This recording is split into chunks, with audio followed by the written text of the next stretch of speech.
Hey guys, what's up? Brandon Triola here from Forest Company. Really excited to talk about storytelling and B2B tech, what it is and how to do it. It's going to be fun. Buckle up. Let's jump in. I'm going to share my screen here and walk through a little presentation that I have to kind of talk through this with you guys. So let me hit the awesome share here. Hit presenter view, and let's get into it. We're going to go over 3 steps to becoming the tech brand your buyers demand to buy from. Think about your company, okay? Think about your business for a second. Think about your offerings and your solutions. Now think about how hard marketing and brand awareness are, especially if you're like a Microsoft or a Salesforce or a ServiceNow partner, an Oracle partner. You're competing with a lot of people, right? You have a lot of competition out there. Some of these markets are really crowded. I know the ServiceNow market, we have a lot of ServiceNow clients. It's really crowded, right? Well, imagine all the things that you do, right? Imagine your services and imagine the things that you sell and how tough that can be. And now imagine like a line out the door of people ready to buy from you, people waiting. It'd be a good problem, right? You would have to hire people. It would be crazy.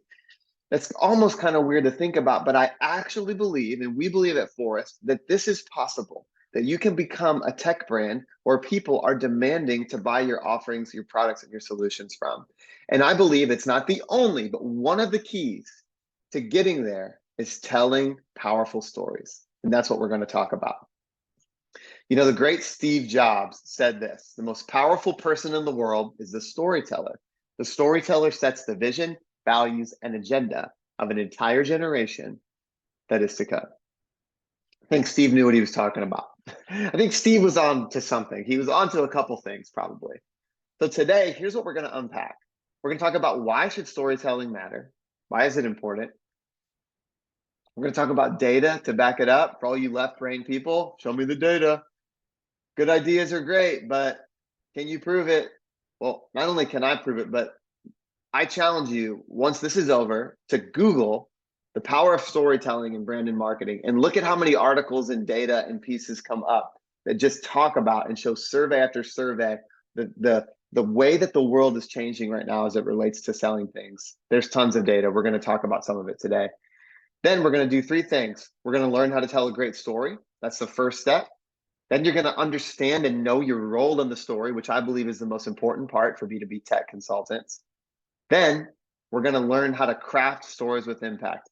High level overview, won't be super detailed, but this will give you enough to go and take and run with. Let's jump in, guys. So I grew up in Northeast Ohio, and I remember when we got our first computer, we got one of those big Dell computers. My dad brought it home and we were really excited. My brothers and I, we played all kinds of games on there, Minesweeper, and we had like 2 different versions of the Oregon Trail. And for some reason, like my people always died of like yellow fever or something. It was really sad. But my dad had these huge stack of floppy disks in the cabinet that housed remember everyone had like those computer cabinets that housed the machine. He had this huge stack. And so my brother and I, there were so many, we would chuck them at each other. My dad would get really pissed off. It was really funny, but there were so many of them because my dad had all these programs. My dad was a mechanical engineer. And so he had all these programs and stuff like that. And it was just hilarious, right? And we just chuck them. But the funny thing about floppy disks are they were really great for storing programs and storing data, and they worked for decades. And then something happened in the 2000s where somebody was like, this is inefficient. We need a better way. And people started developing and building hard drives. And now you can store all your stuff on the cloud. And almost like overnight, floppy disks became completely obsolete. People wanted something different. They wanted something better. And human desire and necessity became the mother of innovation and technology around storing your data and storing your programs. So now you can put stuff in the cloud. You can put it on one big hard drive, or it's crazy how it's changed everything. And all of a sudden, we don't need floppy disks anymore. So when it comes to doing things the old way, there's also an old way to do technology consulting or selling or trying to get people to buy anything. The old way is very sales focused, and it looks like this. So sales focused values competency, how smart we are. Being sales focused sees marketing as a cost center. For most B2B tech software consultants, marketing is just seen as somebody that just make a white paper for the sales team, put a one sheet together just so that the sales team have something to say and they can show people what it looks like, and that is it.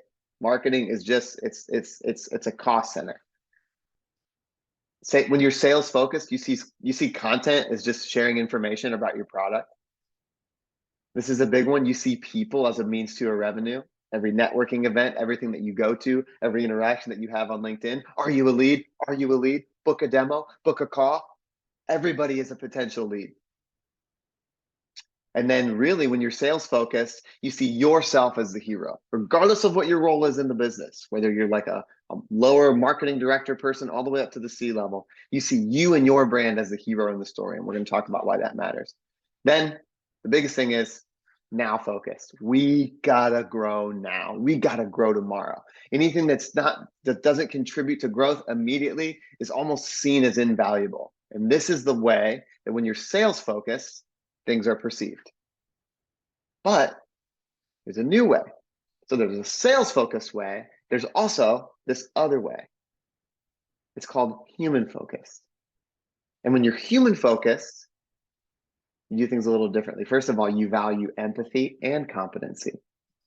You see marketing as vital to growth, not just a cost center, but marketing as let's use a buzzword, a growth driver, right? You see content as providing value, as helping your audience because you understand the pain that they're in. You see people as humans with a need, not just as a means to revenue or a means to grow. You see them as people with a need. And then ultimately, you see yourself and your brand as the guide in the story. We're going to get into this, and it's going to be awesome. Remember that phrase. And then ultimately, the human way understands, yeah, we need to grow now. We're not saying we don't need to grow now, but we also understand the power of playing the long game and what we're investing in and how it's going to pay off with our brand, with our business, with our bottom line by being really human focused. So I want to highlight one key element of doing things the old sales focused way for a second.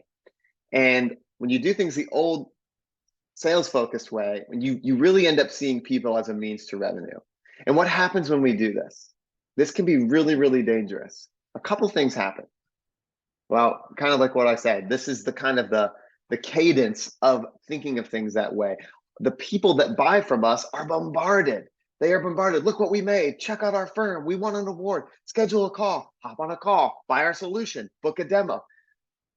They are inundated with pitches, and things to see that have nothing to do with solving their pain. It's all things about looking at you and looking at us and looking at our business and how big it is and looking at our firm. And so the old way, here's what's happening. The old way of being sales focused is scaring away the humans. Tech buyers are bombarded with this stuff. So tech consulting is still primarily a legacy industry, right? That means the way things have been done for 50 years are still being done today. The focus and primary investment for tech consultants is all around their sales teams and selling, right? Because what did we talk about on the last slide? Everything is now focused. I get it. You got to grow.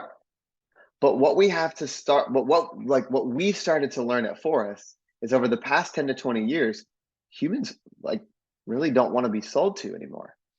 I hate being sold to. You hate being sold to. I don't even like going to shop for a car because the process is so overwhelming. And so now you've got these brands like Carvana that are removing the icky sales process because they understand people don't want sold to, they want helped. Remember that phrase too. And not only do they want help, they want something deeper than that. So remember, you can still buy floppy disks. You can still do things the old way. You can store data on these. You can do it. But just like the floppy disk, people are demanding a better way. People want something different. They're telling us. So what do they want? Well, I believe, and we believe at Forrest, that one thing that we share as humans, we all want the same thing. So we're gonna talk about butterflies for a second. The thing that fascinates me around butterflies is that they're not caterpillars with wings. contrary to popular opinion. I used to think this when I was a kid. When a caterpillar goes into a cocoon and goes through what's called a metamorphosis, its entire DNA structure actually changes, and it literally becomes a new creation. Like, it's the weirdest thing ever. It doesn't die and come back to life or anything like that, but it's like it becomes something totally different. And as digital transformation sellers, you guys get it. Like, you know how powerful this is. So the irony here is that the people you are selling to don't just want technology that makes their lives more efficient. They want what all of us want, just like what this butterfly, what this caterpillar undergoes. People want a transformation. People want a transformation. It's what we all want. We all want a before and after. We want to go from fast to slow. We want to go from outdated to innovative. We want to go from vulnerable to secure. Every before and after, these elements of what everybody wants, this transformation, this all starts with a story. And here's the key to this whole idea. So offering them what they want, this before and after, starts with a story. And that's why storytelling is so important. So we're going to talk about some of the data behind this. The first really key metric is this. So organizations with a clear story perform 20% better than those with a weak story and vision, according to a study done by McKinsey. They have tons of studies on this now. 91% of consumers said they are more likely to buy from an authentic and a human brand than a dishonest brand, according to a study from Adweek. This is not just for B2C, this goes for B2B as well.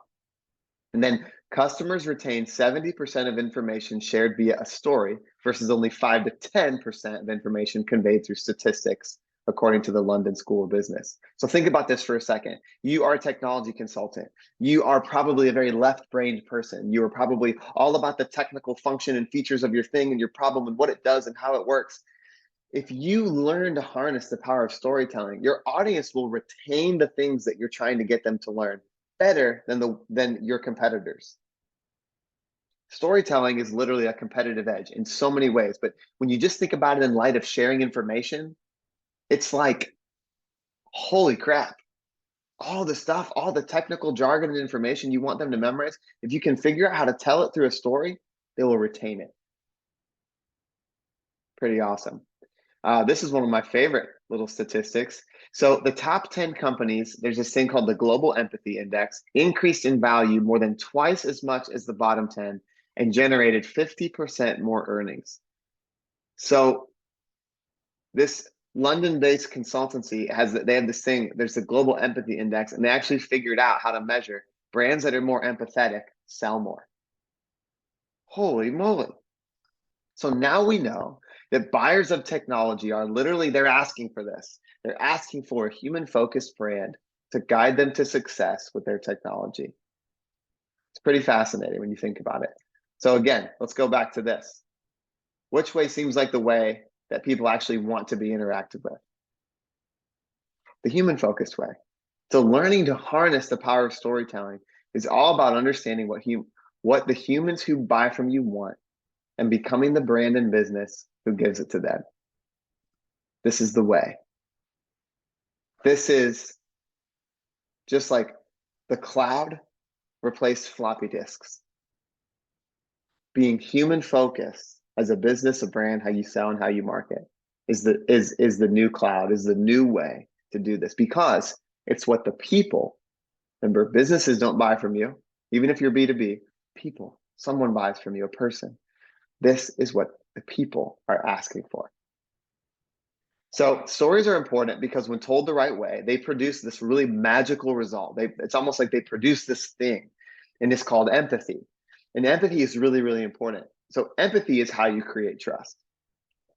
Stories, when told the right way, create empathy. Empathy creates trust. So this is why you should tell a good story. And we have this thing called the Forrest empathy rule. Stories create empathy, they create trust, and trust creates revenue. Who do people buy from? People they know, like, and trust, right? You probably heard that 1,000 times. How do you get to that point? You can't just say, here's the information about my product, it is efficient. You have to lead them into a transformation. You have to show them how you've been in their shoes before. You know how to guide them out. And that's where the trust gets built. And that's when they not only buy, that's when they keep buying. So powerful stories are how you show empathy, which leads to trust. Boom, boom, boom. If your brand is a brand that customers and clients in your market don't trust, I would bet a lot of money if you go to the beginning of whatever you're doing that you're not telling any stories. If you have a hard time building trust, you're probably not telling stories. So we're going to learn. We're going to do some learning here really quick. So here's the thing about storytelling. It's a buzzword. It's really sad because it's one of my favorite things, and I love the word so much. There are tons of ways to tell stories. No one has the market cornered on this, okay?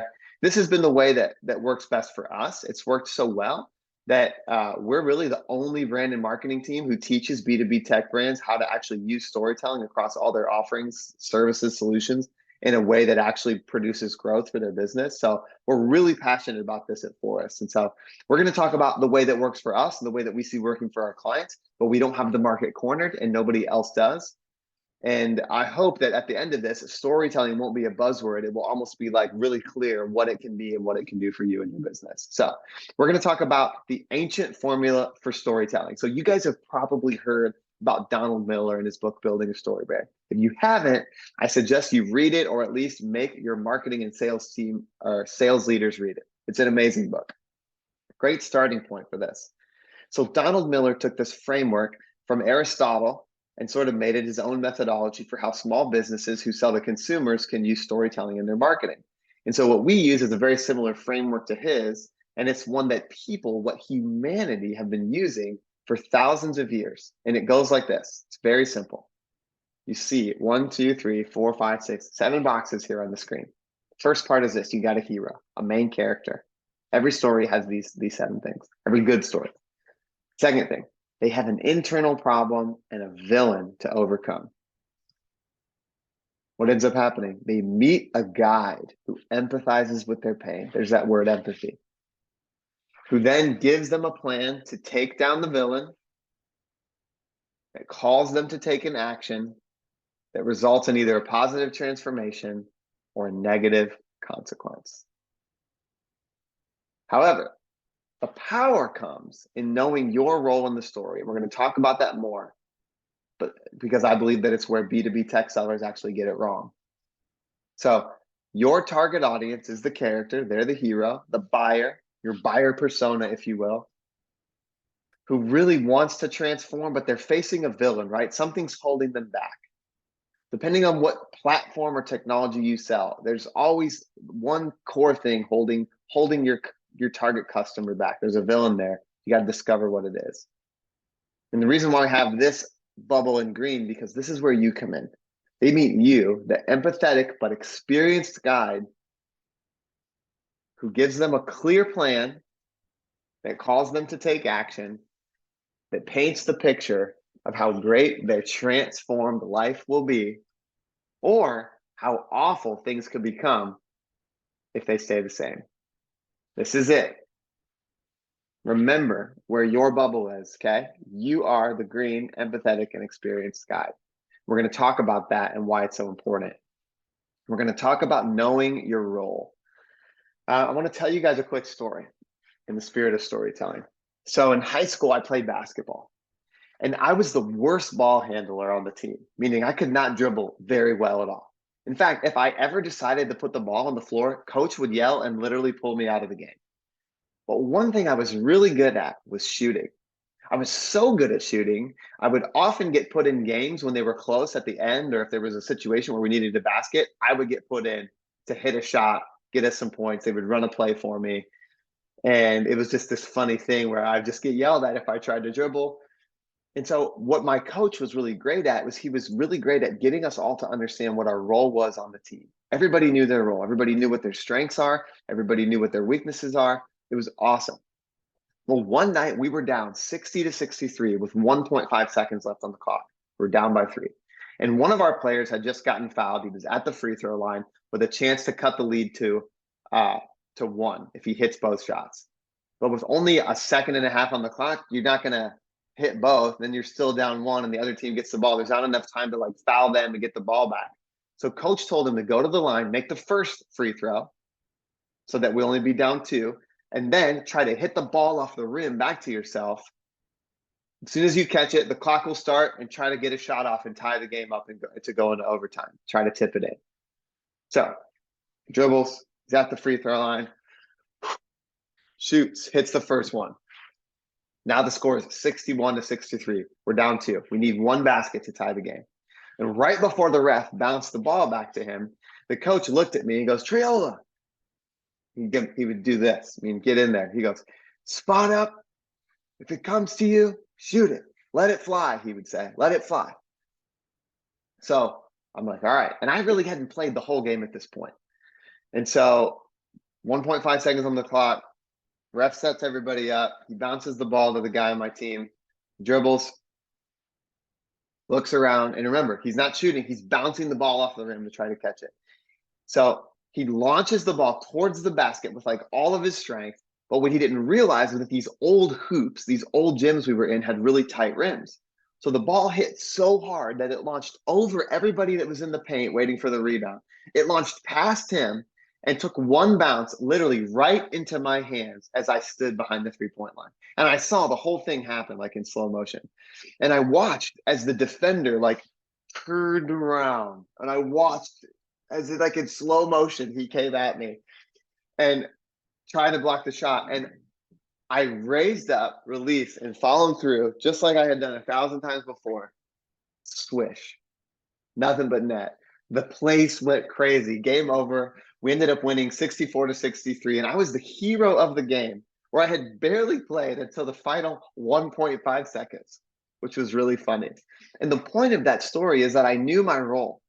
I was prepared to play the right part, because when you play the right part, that's what sets everyone else up around you to win. If you don't know your role in the story, you play the wrong part. And it's really, really important when it comes to business, because losing a basketball game is not as big a deal as losing lots and lots of revenue or leaving it on the table. And so when it comes to knowing your role, here's where businesses get it wrong. Our marketing, our content, our brand presence is all about us. It's we think that we are the hero. And that's backwards, right? So look at this screen here. This is one of my favorite movies of all time, because it's a great illustration of who is the hero and who is the guide in the story. And we get this flip-flopped as businesses. This is actually incorrect. It says Daniel is the guide and Miyagi is the hero. It's backwards. Miyagi is actually the guide and Daniel is actually the hero. You are supposed to be the guide, not the hero. And your audience and your target customer is supposed to be the hero. So not knowing your role is really dangerous. And when we play the wrong role in the story of our brand and of our business, lots of things can go really wrong. Lots of money can get wasted. Lots of time can get wasted and be spent. And there are 2 main sicknesses that a brand or a business can come down with when playing the hero. We're going to talk about those 2 really quick. The first one is called featureitis. This is when all your marketing materials, campaigns, and market-facing messages lead with and prioritize the bells and whistles of what you sell. Our thing does this. Our thing does this. It does this. Our software solution does this. It allows you to see this. It allows you to do this more efficiently. It allows you to automate processes that are usually manual, blah, blah, blah, blah, blah, blah. And everything that we do, whether it's digital, on the internet, or sales enablement, is all about the features. And so when you lead with stuff about you, people check out. When you lead with stuff that's not about them and the pain that they're feeling, people check out. And that's because people have one concern, and that is, can you solve my pain or can you solve my problem? It's not that the features don't matter, it's that you're leading with them. You have featureitis. You're obsessed with your features when really they have a problem, and it only matters if the features will solve their problem. Featureitis is dangerous because it makes us feel like we are being effective. We just put all the features out there. We did it. This is because it feels good to talk about us, right? It feels good to talk about ourselves, and that's deceptive. People want to talk about them and their issues, not us and how big our business is, or not us and the features that we have. So what featureitis is it's a failure to empathize. So let me ask you a question. Think about a movie, any movie, your favorite movie. What do you see in the first 9 to 13 seconds of every movie? Every movie starts. I'm not talking about the credits, after the credits. Every movie starts with the problem. This is because the order in which a story is told is really important. And if you're going to tell an effective story, you should always start with the problem. And featureitis is a massive failure to empathize with our buyers because it puts your story out of order.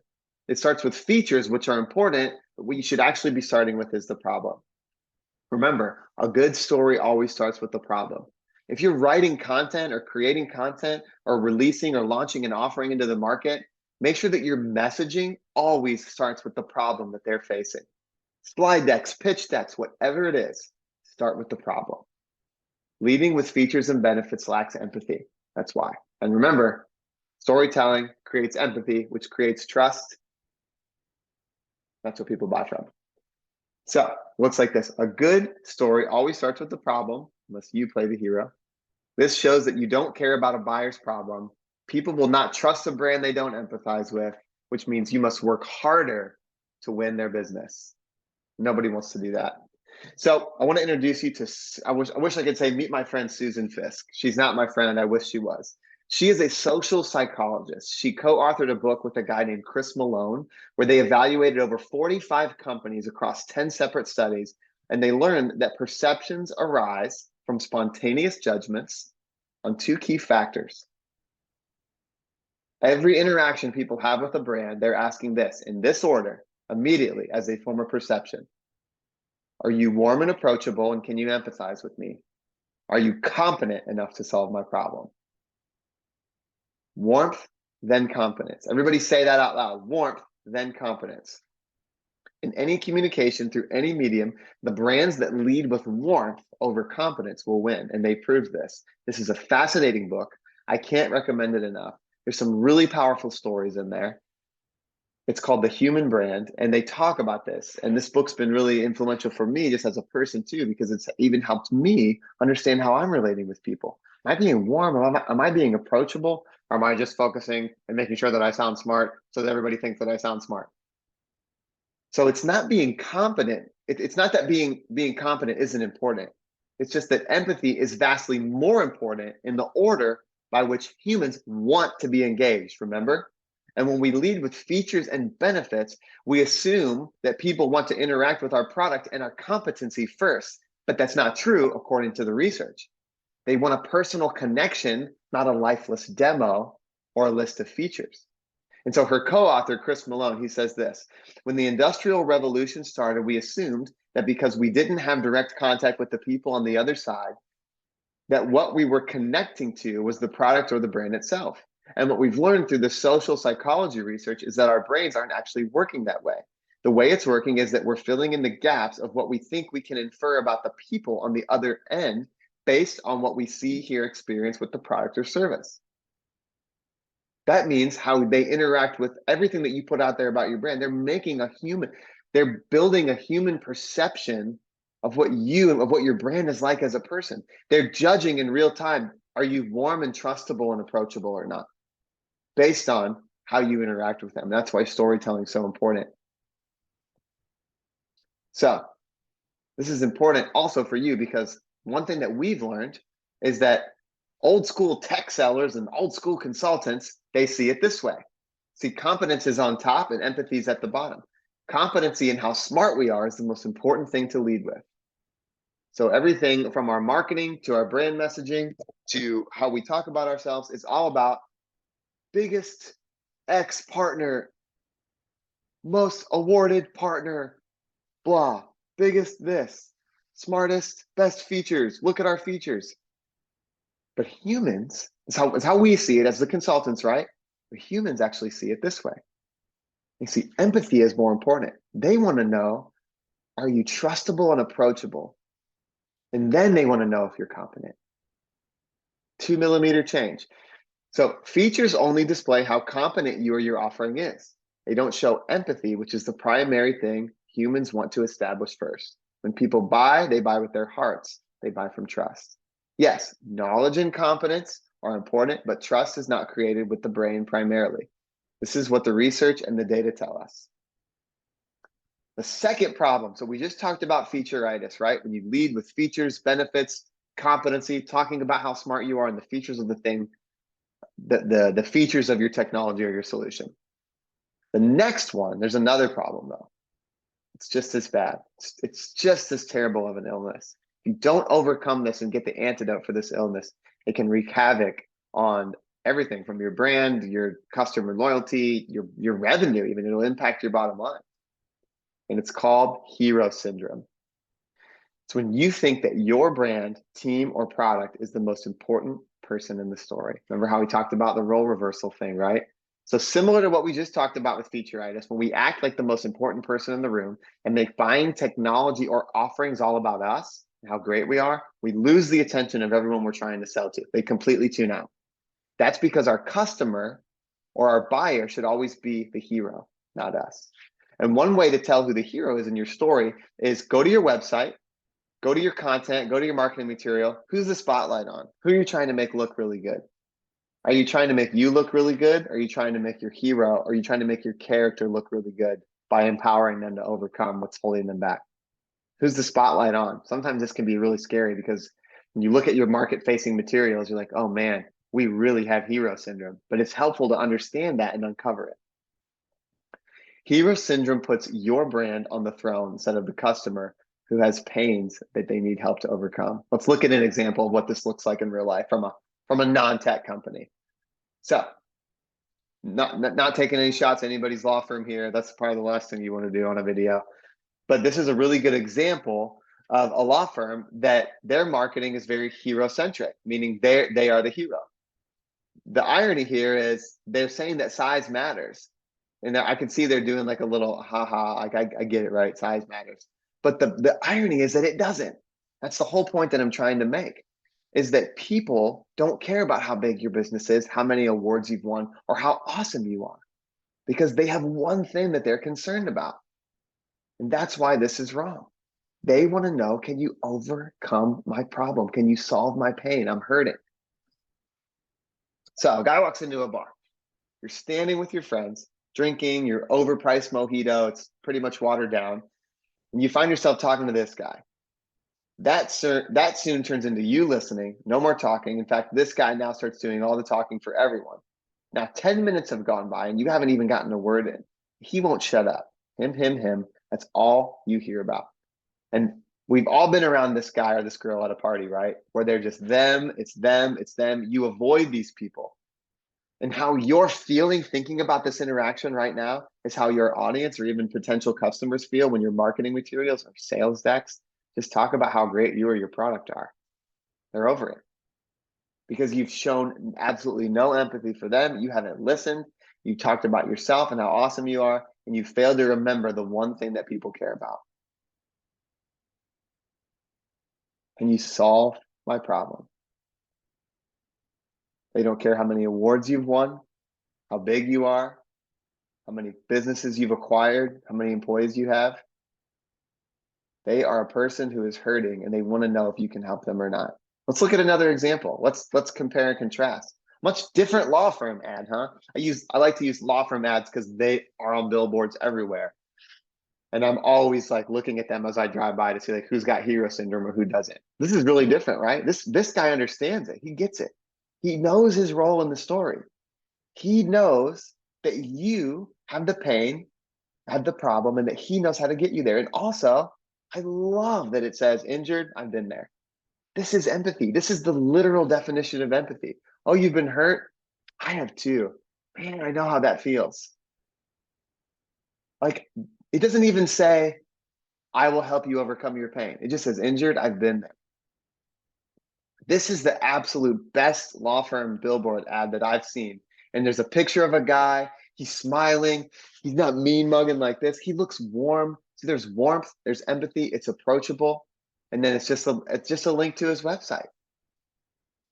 Empathy is how you create trust. And this guy gets it. He gets a green check mark.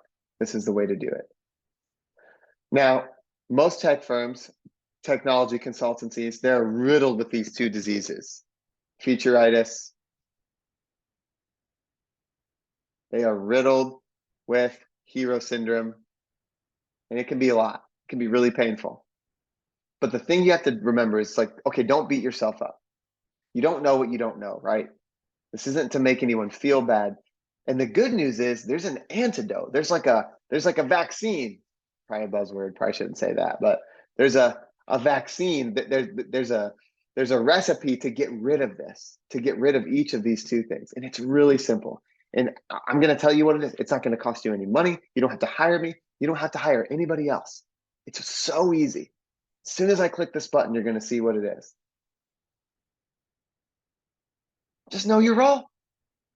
Just know your role. Had I tried to dribble that ball when it hit me right in the hands, one, I would have ran out of time. The clock would have, shot clock would have went off, would have been a turnover, or I would have probably dribbled it off my foot and out of bounds. Instead, I was ready. I knew my role. I knew what I was doing. I was ready to win. Knowing your role sets you up to win. Knowing your role is the cure for these two illnesses. You are the guide in the story. You are never the hero. You are the guide in the story. You are never the hero. This is really important to remember as you're selling your offerings, your solutions, your products, whatever it is. It gets the green check mark. So I like to say this over and over because repetition is how you get things ingrained into your brain. You are the guide, not the hero. You are the guide, not the hero. You got to remind your team of this. You got to remind your CEO of this. You got to remind your marketing leader, your sales leader, the people that are on the ground, your practice leads, your SMEs. If you can rally everybody around this, then a consistent story can be told to the world, to the market that you have been called to serve. So now you know your role. Now we're going to talk about step 3, crafting a story. Typically, this only works if your whole organization knows the foundational brand story they're inviting your audience into. Storytelling can be effective in the short term, at the marketing level, the brand level. It should be everywhere. For the sake of time, we're going to start with how to tell a story, how to craft a story for like a couple high level like campaign type things. So first, at the brand level, right? And these are really the 4 levels that I think you should have your storytelling infused into. You should have a brand story that tells that is a story, a promise of transformation. How is your brand the guide to the hero that you solve, to the character that you solve? A marketing story at the campaign level. If you have different offerings, right, they're going to talk to different personas. All of your offerings or your products should have a story script for those. And then the sales team should be aligned with what those are. And the sales team sometimes can have their own version of those that are connected to the marketing story. But here's what happens. If sales doesn't tell the same story as marketing, they won't close. So we see this all the time. Marketing gets a grip and starts to harness the power of storytelling. But because marketing and sales are so divided, they never let sales in on the story they're telling. And so by the time a market qualified lead or a sales qualified lead makes its way down to sales they still got hero syndrome and they actually scare the lead away. They actually scare the person off. Then they're even more at odds. So your marketing and sales team have to come together if this is going to work. And then your hiring and your team, right? Your chief people officer or your director of people, they need to know the stories that you're telling top talent to get them to come to work with you and get them to stay because they want transformation too, right? Sorry, I went the wrong way here. This is an example of what a brand script looks like. And if you want a blank template of this, reach out to me and I'll send you one. But this is a brand script for us. It talks about our hero. It talks about the villain and their pain. It talks about us as the guide. It talks about the plan that we give them, which is our brand promise, which is humanity sells. The call to action it can vary, but it's set up a call with one of our creative strategists. And then the transformation, right? We paint a picture of what life could be like for them if they choose to accept the plan and take the call to action, or we have to paint a picture to them of what life will be like if they don't, the failure. So it's really simple, and this is a high level version. You can fill this in and fill this out, work on this with your team, and just keep this front and center, go over it with everybody. And just by going over it with the different members of your team and the key decision makers, everybody can get aligned to the story you're telling. And like I always have this statement down here that says, remember, you're the guide, not the hero. Really powerful. So story scripts are a thing that we do. So your brand, right? We're going to talk about all these 4 buckets, but story scripts are a thing that we create that help and empower and anchor your whole team to the story you're telling throughout any campaign. So your brand can stand out from all the other tech consultants doing what everyone's been doing since the 50s, talking about themselves and how great they are, losing attention and market share each day. Your brand can stand out if your brand tells a powerful story.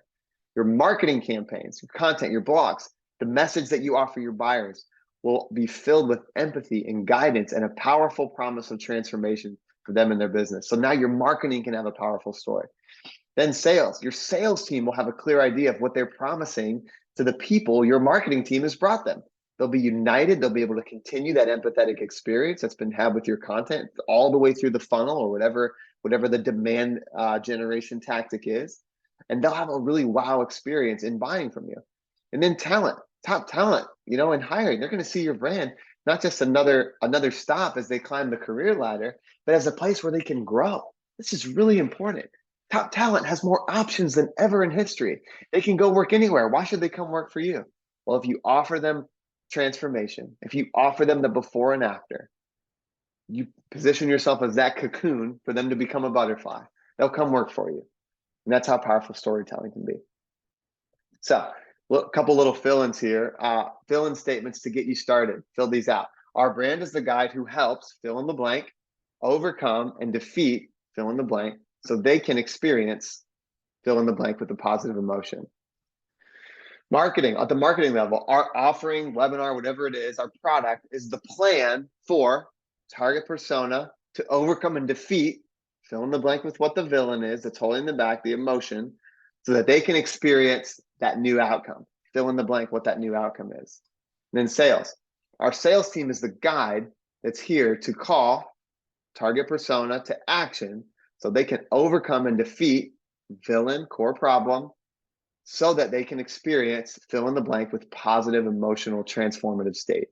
And then hiring. Our company is a place where top talent persona, whatever the position is, can go from negative state blank to positive emotion state, fill in the blank, in their career so they can defeat that villain or problem they're up against and experience positive emotional state transformation, fill in the blank at the end. These are super simple prompts to get you to start telling stories across your business.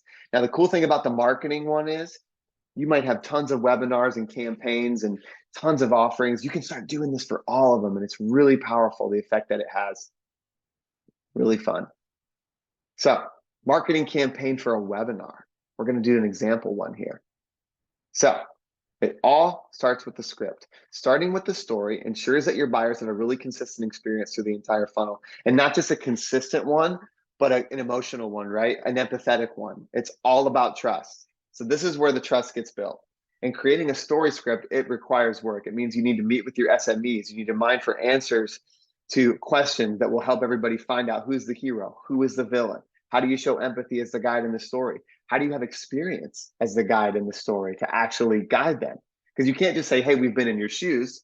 This is where benefits and features actually come in handy. You can't just say, hey, we've been in your shoes before, we know how painful it is. That's why for the last 20 or 30 years, we've been developing solutions and helping clients go from X to Y with our implementations or whatever it is. Why will the plan work? What will their life look like if they take action, the action that you call to them? And then all the webinar content gets built out from there, right? So let's look at this a little bit. This is high level. So you got your story script for a webinar. It's a script that aligns everybody to the elements of your story. Then the webinar content itself.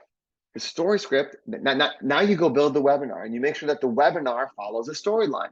Does your webinar start with the problem? Does your webinar show you as the guide, position you as the guide? Then your landing page. Now, when in your marketing of the webinar, make sure that the webinar landing page has a clear storyline that connects. Make sure that the social media post, if you're going to do ad spend on LinkedIn or something, make sure that the social media follows the same storyline. Then pre and post e-coms, if you're going to do email blasts to your list, make sure it follows the storyline. If you're going to put out a lead magnet at the top of the funnel to get people into the webinar, make sure it follows a storyline. Make sure it doesn't have hero syndrome. Make sure it doesn't have featureitis. Then your sales enablement materials. By the time these people get down the funnel, do sales know what's coming? Are they going to be telling the same story? Do they know that they're the guide? This is why these are so important, because it ensures that there will be emotional, trust-built connection all the way through from the top of the funnel to the close of the deal. So, nurture and follow-up is the final thing. whatever that follow-up sequence is, right? You should have that for every one of your offerings, for every one of your products.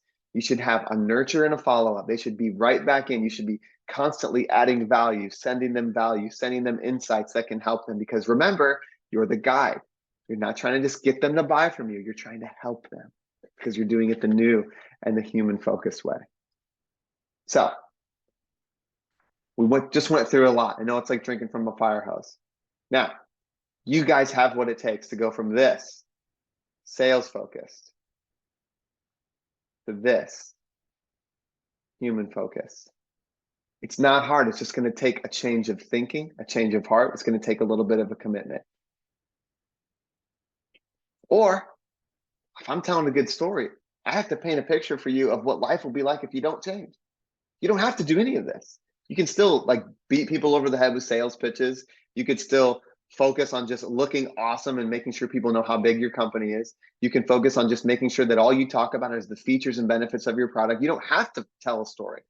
You can keep doing things the old way. You can keep buying floppy disks. You can actually go online and buy these right now. You can use them. They will work. There's a better way to do it.